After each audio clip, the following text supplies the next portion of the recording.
Hey, happy day 795 of What's She Up To Now. She, Sharon Horne-Ellstrom, is who I am, who I've been for, 25 plus years.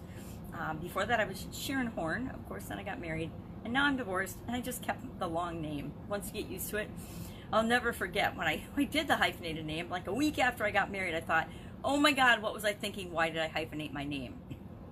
And now I'm like, oh, I like SHE initials better than SAH, so I'm just going to keep it. And I don't feel like going through the hassle of changing and everything, because you know what? My name is on everything, and it just doesn't seem worth the effort, and I kind of like the name. So I've gotten used to it. Plus, Sharon Horne, there's like, I don't know, at least 30 or 40 Sharon Horns on Facebook anyway, so it's a way to differentiate myself. Just be myself and keep my long hyphenated name. So what are we talking about today? Doubt and fighting tooth and nail. Fight tooth and nail was the idiom that I explored for Supersize Your Business today, or it's kind of like Save Your Business these days, but it can go either way, because some businesses and some people I work with are just kicking and rear and taking names because they're swamped, and other businesses are totally and completely shut down right now. So to deal with and help the people that are shut down and displaced and don't know what to do, I started yesterday, without much thought and very little planning, another 30-day challenge called Get Up and Go. Set up the page, set up the group, did the first lesson yesterday. We'll do the second one today. And last night, as I was getting ready to do the second lesson, I started to have feelings of doubt. Doubt crept in, and maybe it was because, I think it was because I was tired. It was a long day. Hung out with my granddaughter, and we went for a nice long walk, and we did sidewalk chalk for an hour or so, and did little paw prints all over in trails up the sidewalk, which we had a stencil, so it was really fun. We did colored paw prints everywhere. It was super fun, but it was also really exhausting and tiring, and my old knees don't like concrete as much as they used to, so it gets all down there drawing the sidewalk chalk. But we had a lot of fun, and that's my intention with her throughout this pandemic, is to make sure that she feels safe and secure, loved, and that she's having fun. And frankly, guess what? If she's having fun, Grandma's having fun too. So it's win-win. But sometimes at the end of the days, I am absolutely positively tired out and exhausted. So that's when doubts and worry and fear and anxiety and other feelings, other negative feelings, can creep in for me and for anybody else. When we're tired or bored or hungry, that's when I think we're at tired is sleepy. We're at a low ebb, and that's when the things that can niggle into us and bother us start to creep in. So I started to doubt whether I should be doing the Get Up and Go challenge or not. And I'm like, yeah, no, I should be doing the Get Up and Go challenge. But I was just tired, and I didn't want to pick. I already had the topics in mind, because I mapped out the topics, when I first decided I was going to do it. So I knew what the topic was, but I was looking for some backup sources, some fun things, some fun activities to add to the whole concept for the day's activity. And that's when I started to get a little doubtful. And then I said, nope, I'll find something. So I just kept looking with my handy dandy magnifying glass, and of course I found something. So we'll go ahead and do day 2 of the Get Up and Go challenge today. Why Get Up and Go? Well, I needed some more get up and go and a little kick in the butt, and I think a lot of people do too, especially as we went from this is going to be a couple weeks pandemic, and it's going to impact our entire lives for a couple of weeks, to it's going to be another month. When the president announced that it was going to be till April 30th and we were still in March, I, like many people, wasn't shocked, and I wasn't really surprised, because we don't know how health things are going to impact our world and impact what we need to do to all stay safe and take care of one another. So I wasn't shocked that we needed another month, because frankly, depending on where you were in the country, depended how quickly you made changes and did physical separation and did the things that we needed to do. And so different parts of the country are being affected, in this big wave. And so I wasn't surprised by that, but I was surprised that, okay, now we got to get psyched up for another 30 days of what we're going to do. And so the fastest and the easiest way for me to deal with any new challenge is to actually make it a challenge. So that's why I did and am doing the Get Up and Go challenge. I started a Facebook page and a Facebook group to do it on, because I like to record live on Facebook pages. It's just a little bit less scary, right? It's less scary, and we do things that help us be more comfortable. So, you know, everybody, we all have these moments of fear and worry and doubt and anxiety and depression and whatever else.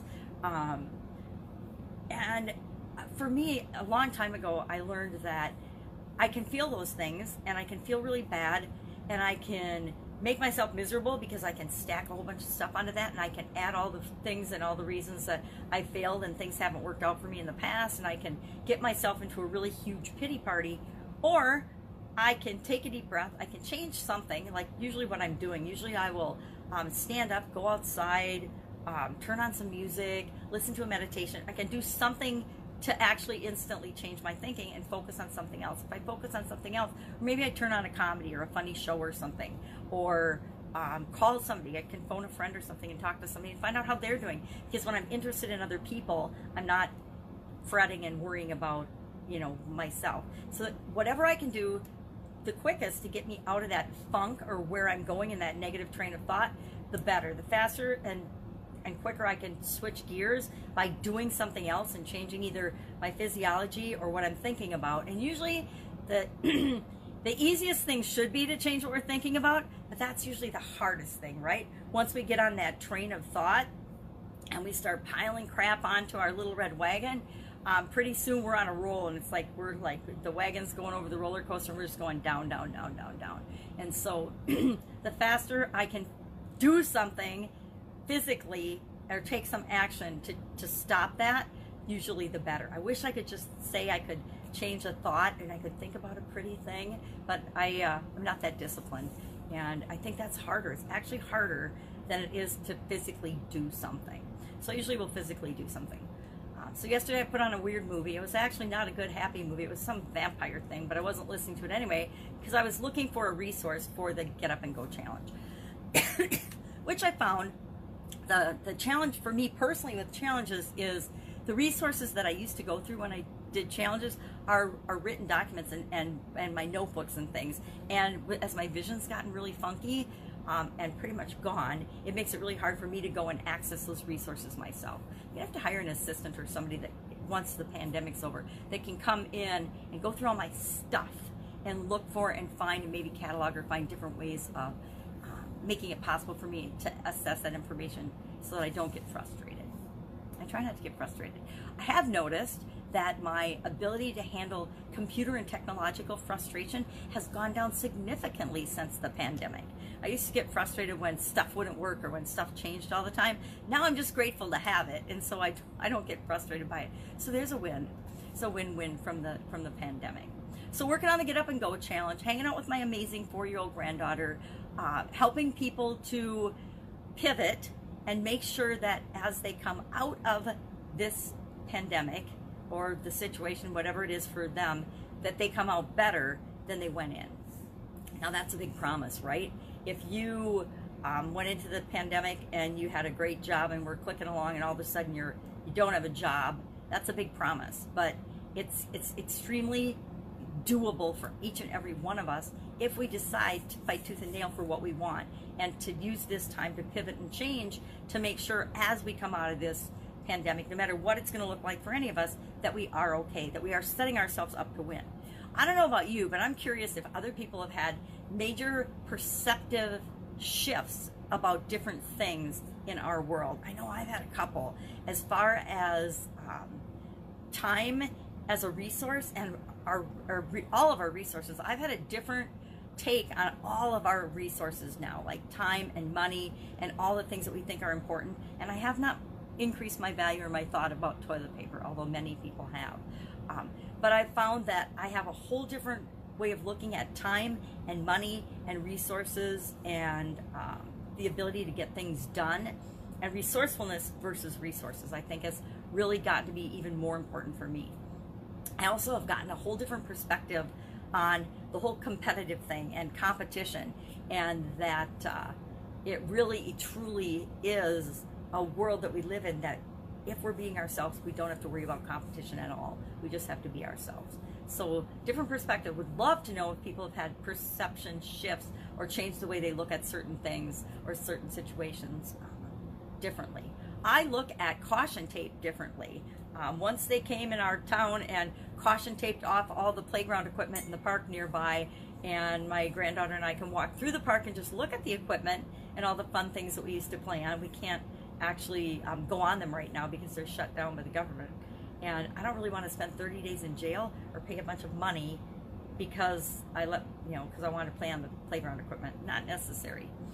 And the other thing is the caution tape. I've noticed that started caution taping homes in our area. So I'm assuming, I don't know for sure, but I'm assuming that it means that people in that home have COVID-19, and that's just really if there's a house a block away that's all caution taped up, and it's just really creepy and kind of weird. So change my perception about caution tape.